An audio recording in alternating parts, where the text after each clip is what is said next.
Continue to follow a developing story this morning from the city's northeast side. That's where Metro Police found 4 people shot to death inside of an apartment. Our Alyssa Donovan is live at the scene this morning. Alyssa, police are still out there this morning. This remains an active investigation.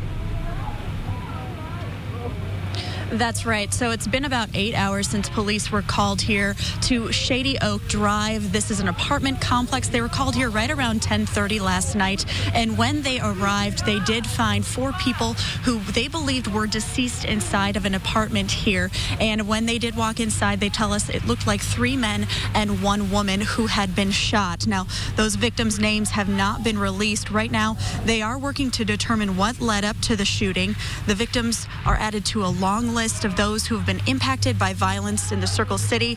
Just hours before this shooting, City Council held a meeting where the Fraternal Order of Police called on them to act.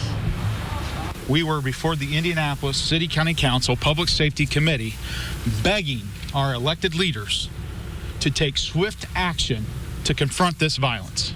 We had a proposal for a commission to bring all the relevant stakeholders around the table to start to fix the gaps in our system and start to combat the violence and push it back. And they rejected it.